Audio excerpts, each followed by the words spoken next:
හයි යාළුවනේ සබ දවසක් කියලා පිළිගන්නවා නිවස් ලැබ් YouTube channel එකට එකතු වෙලා ඉන්න මගේ යාළුවෝ හැමදෙනාම කාන්තාවක් අසද්ද බඳින්න ඔබ බලාපොරොත්තු ගොඩාක් ආසාවන් ගොඩාක් හිතේ තියාගෙන ගෙදර අම්මා තාත්තා සහෝදර සහෝදරියන් අතරේ ගෙවුණු ජීවිතේ විවාහයෙන් පස්සේ සම්පූර්ණයෙන්ම ගොඩනැගෙන්නේ තමන්ගේ මහත්තයා වට.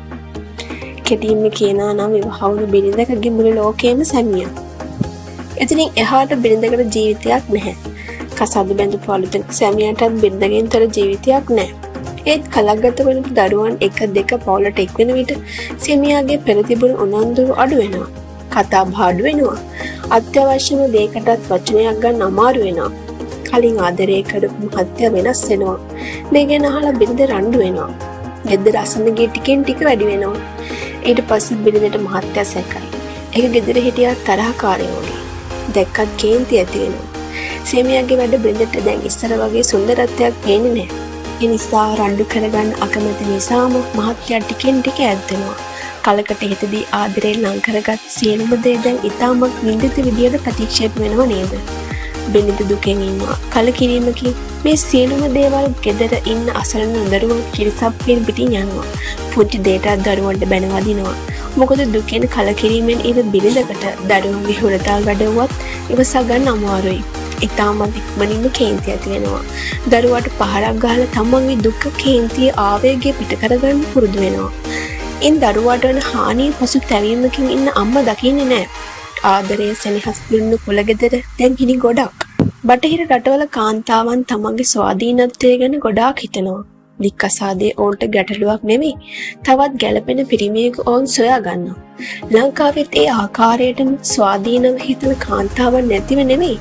ඒක ඔවුන්ගේ කැමැත්ත. නමුත් බහුතර කාන්තාවන් සියලුම දුක් උහුලාගෙන තමන්ගේ පෞල් ජීවිතය ආරක්ෂා කරගන්නවා. ඒ ජීවිතය ගිනි ගොඩක්. ජීවිතයේ සතුට පේන මානෙකවත් නැහැ. ගොඩක් තමන්ගේ ජීවිතය ගැන කතා කරන දුක් කියන කාන්තාවන් කියන දුක් ගැන තමන්ගේ ජීවිතේ සම්පූර්ණ සතුට නැති කලේ තමන්ගේ මහත්තයා. මහත්තයා තමයි ඒකට මූලික හේතුව කියලා කීවත් හිත හොඳින් සංසුන් වූ වෙලාවකදී හොඳින් නිවි සැනසීල හිතලා බලන්න. ඇත්තටම තමන්ගේ සතුට නැති කලේ තමන්ගේ මහත්තයාද කියලා.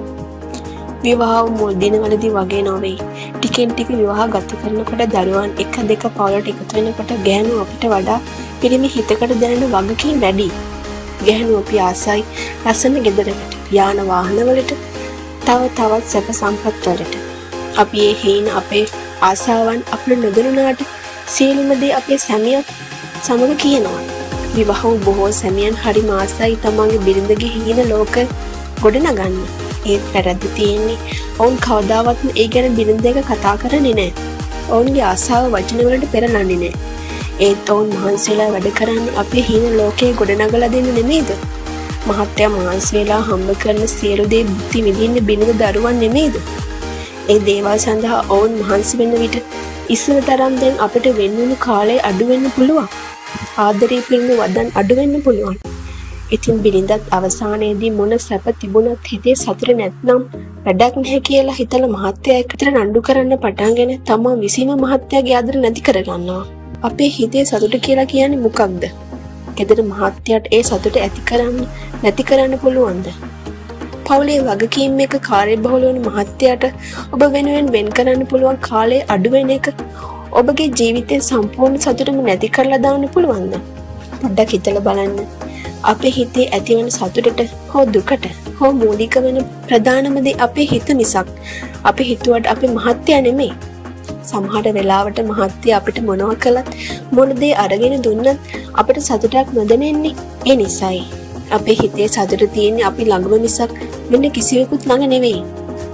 වැරද්ද තියෙන්නේ විවාහ වුණු බිරිඳවරු වෙන අපි අපේ සතුට ඇත්තටම හොයාගෙන නැති එකයි. ඒ නිසායි අපි අපේ මහත්තයාගෙන් දරුවන්ගෙන් ඒ දේවල් බලාපොරොත්තු වෙන්නේ. හොයාගන්න උත්සාහ කරන්නේ.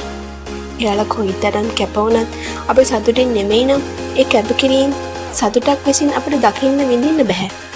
ඒ නිසා කිසිවෙකුත් මත යැපෙන්නේ නැතිව මුලින්ම ඔබගේ සතුට ඔබ සොයාගන්න. ඔබව සතුටට පත් කරන දේවල් නම් කරගන්න.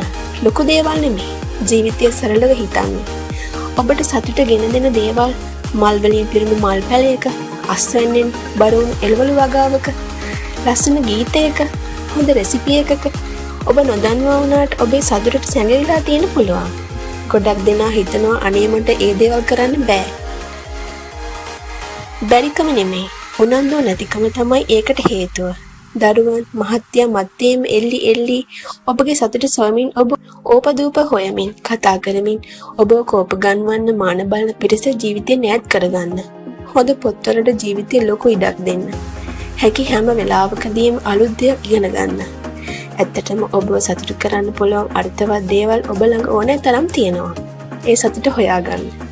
සතුට ඉල්ලලා සැමියාගෙන් යැපෙන එක නතර කරන්න. ඔබ යම් දෙයක් සමග කාර්යබහුලව සතුටින් සිටින විට කාලය වුවත් ඉක්මනින් ගෙවිලා යනවා.